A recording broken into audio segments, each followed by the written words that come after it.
Hello everyone, welcome back to my channel. If you are new to this channel, please do subscribe my channel so you can get all the updates. So what are we going to discuss today? In the last video, we discussed about what is a sequential stream and what is a parallel stream and how they're going to work. And here today, we are going to explore even further. So we're going to perform some operation to make sure which stream is much faster, whether sequential stream or parallel stream. So basically it's kind of a performance setting between sequential and parallel stream. Let's do that. Okay, in order to do that, so first thing what I'm gonna do, I'm gonna write a method which will give you the sum of some range of numbers, and one with the parallel and one with the sequential flow. So what I'm gonna do, I'm gonna create a method here. So static and int and sum method using sequential flow. So this method it's gonna sum a range of numbers using sequential flow. Okay, so return. So I'm gonna use the input stream, int stream dot range closed method. So I need to have a range of data, right? So I'm gonna use int stream dot range closed method, and starting is going to be 0 to, I'm gonna give you a huge number, so it's easy for us to see the difference, right? So and dot and sum. So I'm not specifying what kind of stream it's gonna be, because by default it's a sequential, right? So I'm gonna copy paste the same code here, and I'm gonna change the method name as sum method using parallel.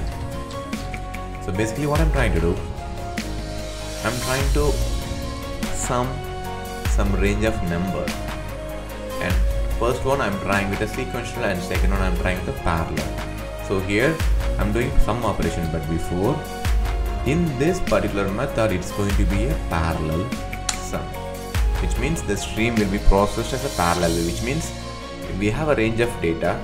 So based on the available processor, threads will be shared the range of data and they will do the performance together or sum together. So what else? So I have two methods. So I want to run the method multiple times so I can see what is the best stream, whether sequential or parallel. So what I'm going to do, I'm going to create one more method here. So static, and I'm going to return long here. So I'm going to create a method which will test the performance or check performance. So here what I'm going to do is, so basically I'm going to take two inputs. The first one is a range of integers, or I can simply call them as a supplier. We all know what supplier will do, right? It will supply some kind of a data, but here it is going to be a range of int data. So I'm going to use supplier here, and here it is going to be an integer and sum, and I'm gonna tell this method this particular sum operation has to be run this many times. So int number of times, so the method will keep running until the number of times.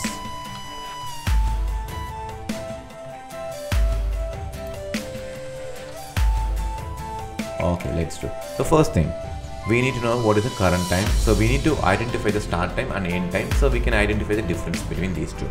So I'm going to create long start is equal, and I'm going to use system data current milliseconds, so it will give you the start time.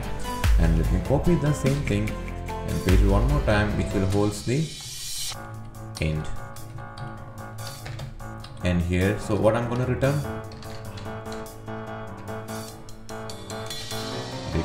end minus start. Now you know why I'm doing that. So in between these start and end, I'm gonna perform something. So I'm gonna create a for loop.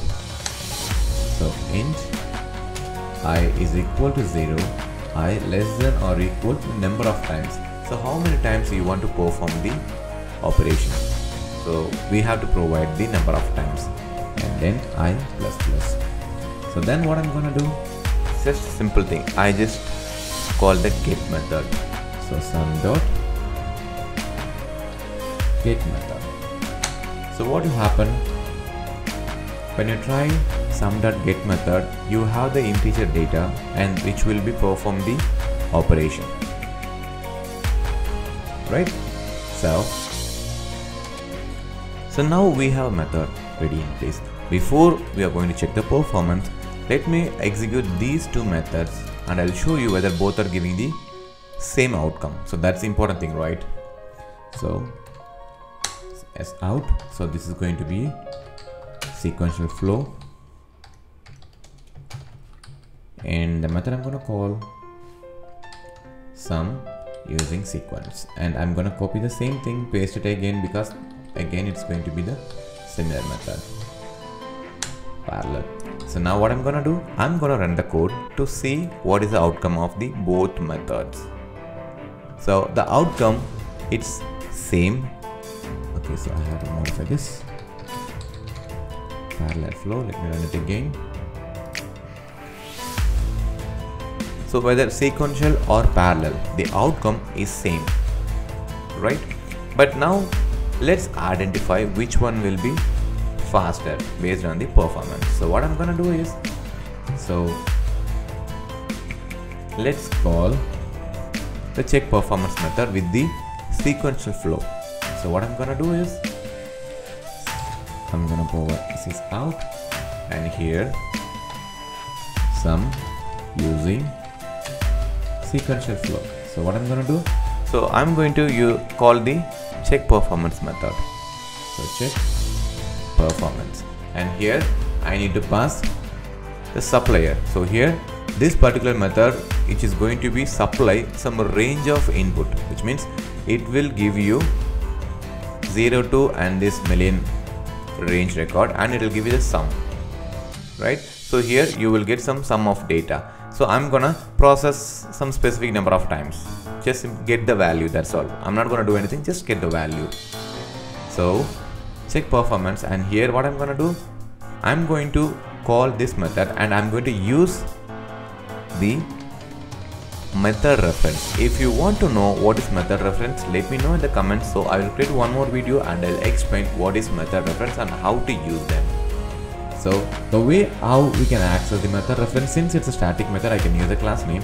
So the class name is sequential parallel performance, and I'm going to use double colon, and the method which I'm trying to call is sum using sequential. And then the second parameter, I need to mention how many times I want to run this. For example, 50 times, right? So now what I'm going to do, I'm going to copy the same thing and paste it here, and sum using parallel. Save it for now. I'm gonna comment the line number 1 and then line number 8 and 9. So now I'm gonna run the code. We all know the outcome will be the same, but we are trying to identify which one is much faster or efficient. So run it. Okay, so sequential will takes 36 milliseconds, and the parallel, it's too fast comparing to sequential. It's much faster. See, it's done in 16 milliseconds, but it took 36 milliseconds, almost twice slower than the parallel. So in this scenario, parallel is much faster because parallel completed the operation within 16 milliseconds, but sequential which takes 36 seconds. Okay, does it mean parallel is much? Okay, I made a mistake here. So sum using sequential, I have to call a different method, right? Control C and Control V, Control S. Let me run it again. Again you will get the same. You will get the parallel again wins, because the range of data has been handled through parallel way. For example, you have 10 available processors. So the 10 available processor will share the data and they will perform the sum operation. But when it comes to sequential, it will take only one processor. That one processor will do the sum operation for all the data. So obviously parallel will be much faster when it comes to performance, but not always.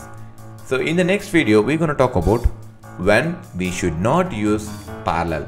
Here it looks like parallel is much faster, right? So we always go for parallel. No, that is wrong, because there are some scenarios you should not use parallel strings because that will lead to wrong outputs. That we will discuss in the next video. Please do let me know your thoughts in your comments about the method reference so I can create a video. Thank you so much for watching. See you.